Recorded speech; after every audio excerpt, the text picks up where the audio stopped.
Alright, we got an Xbox Series X in here with a broken HDMI port. We're gonna go ahead and get this sucker swapped out. I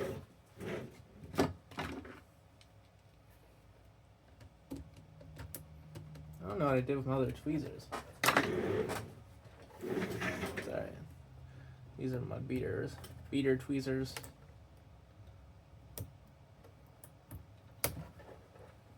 Alright.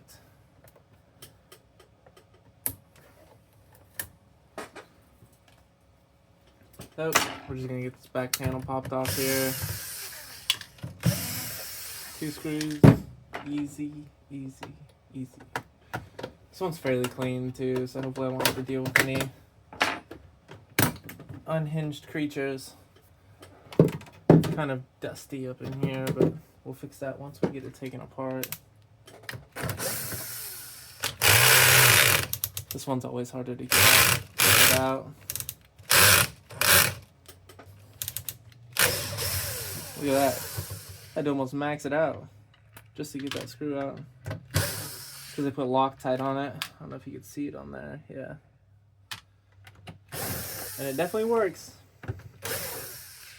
I hate when that happens though, because it wears down my bits over time. Cause them to like crack and stuff like that, and then they end up snapping.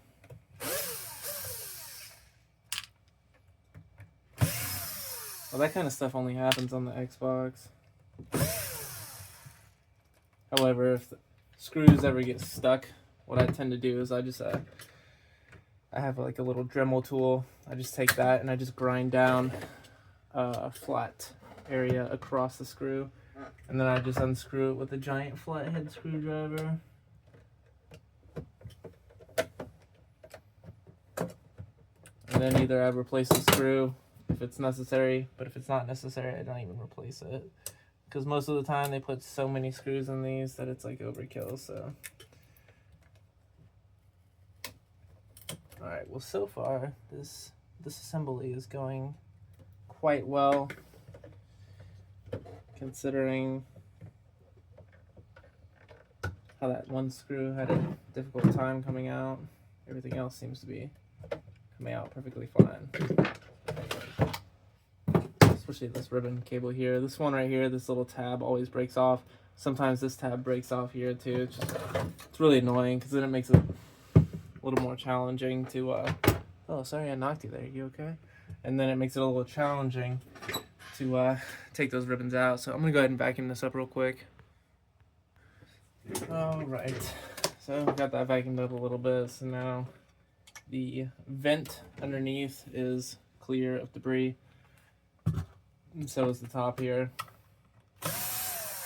Not too much dust in this one, which is nice.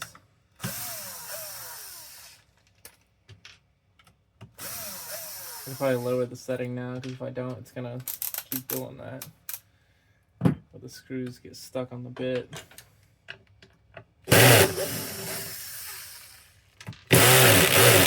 Well, I guess all of the screws are screwed in really tight. See, that's the frustrating thing about these Xboxes. Oh, and if these long ones here, the long ones that I take out, sometimes those ones get stuck. And when those ones get stuck, nothing you can do. Because what it'll do is whenever you're going to unscrew it, whether you're using a hand tool or this to unscrew it, because I've tried a hand tool before. These will strip out so fast. Even with a hand tool, they'll strip out. It's insane. So they're just not good quality screws. Most of the time, I don't really have problems with these screws. Not so much as PlayStation 5, but then again, I fix more PlayStation 5 than anything else. So bringing out red tool here, just because it's more convenient than using the long tip for the other screwdriver there.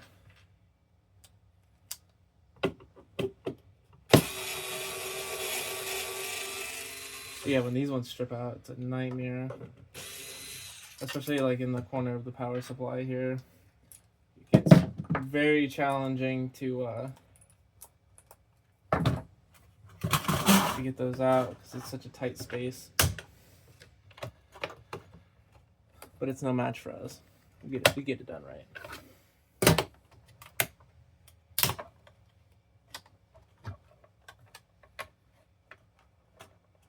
Alright, so which one is this? This is a new one.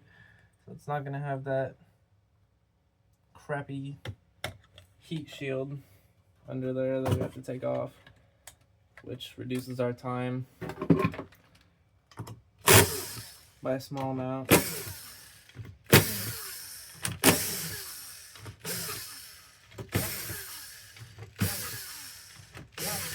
I would say it probably saves about a minute and a half, to be honest.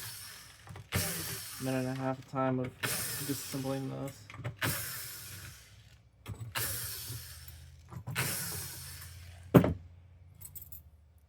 Saving time is always optimal for businesses, so I'm gonna go ahead and get this over here and start soldering.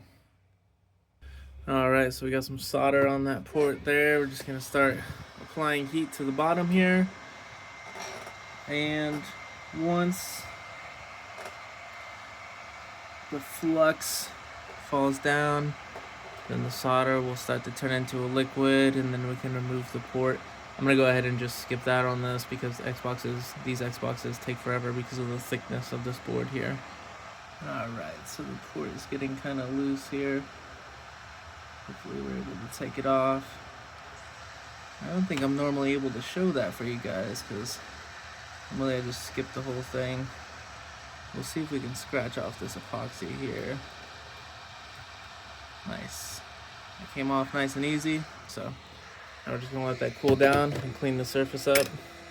Alright, so this is the area all cleaned up here.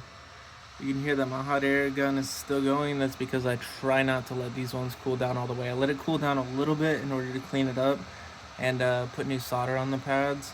But I try not to let these ones cool down all the way because if I do, it takes a lot longer for me to do this. So now I'm going to go ahead and remelt the solder here and then get the new port put on. With that solder liquefied there, I was able to pop the port in to where it would sit where it's supposed to. I have to heat it up a little bit. Oh, looks like it already went down. Sometimes I have to heat it up a little bit more in order to get it to sit down properly. But now I'm just going to keep the hot air on it, and again, I'm going to have to like pause it because it takes a minute, but the solder will have to suck back into the feet holes, and then we'll get the pins attached in the back.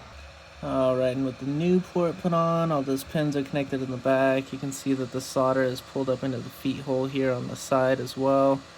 And that's exactly what we're looking for. So this port replacement was perfect. Couldn't have gone better. We're gonna wait for the board to cool down and then we'll get it put back together. Alright, with everything cooled down, we're gonna put this board back together.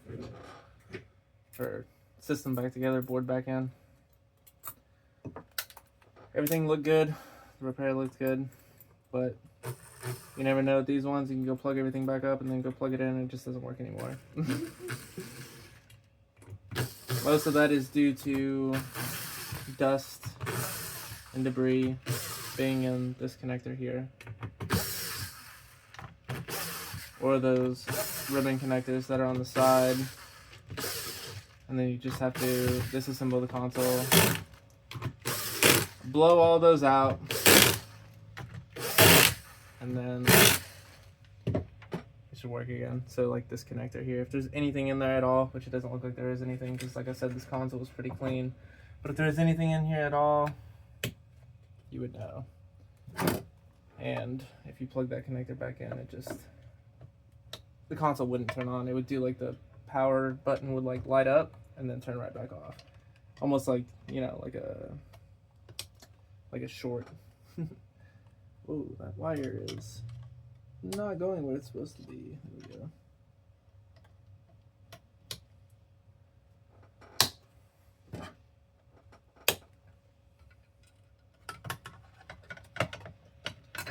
But this one has been, this Xbox has been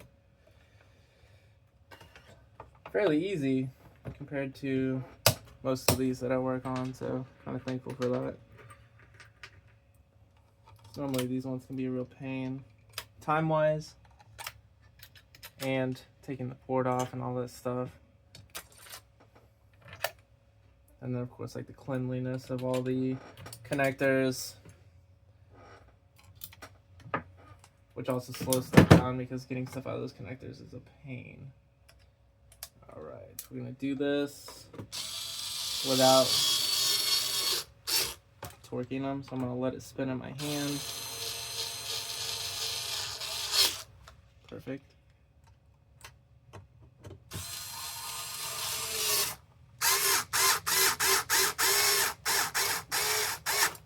There we go.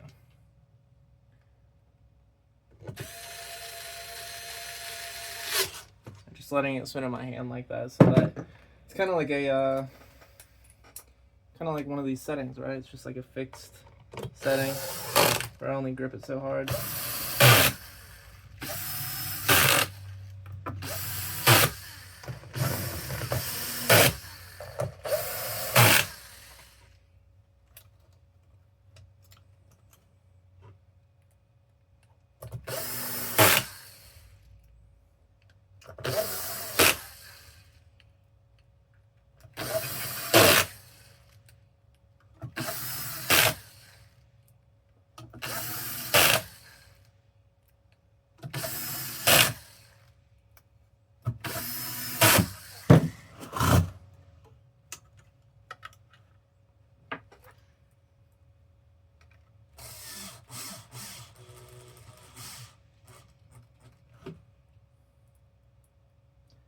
This console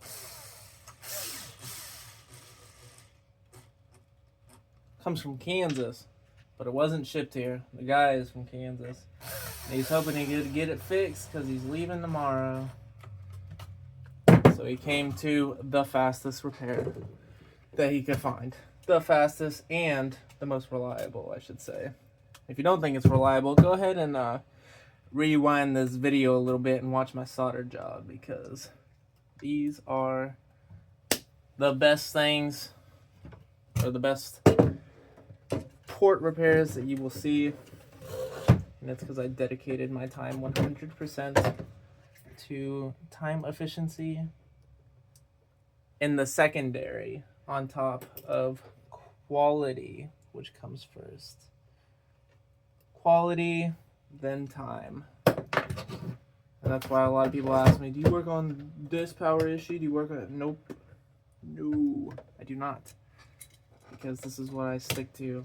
Time and quality for one repair in particular. Niche repair.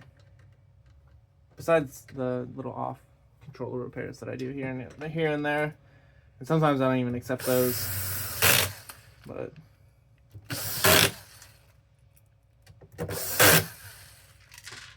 now I have an online service for it, so I do accept it online. If you want to buy that, and you want to ship in your PlayStation 5 only PlayStation 5 controller to get Hall Effect sticks installed, you can do that. You're asking, why not Xbox controllers? Well, that's because Xbox controllers are a pain to work on. I'm gonna finish putting this back together and then we'll get it tested. I'm gonna answer this phone call. Got it all plugged up and it is good to go.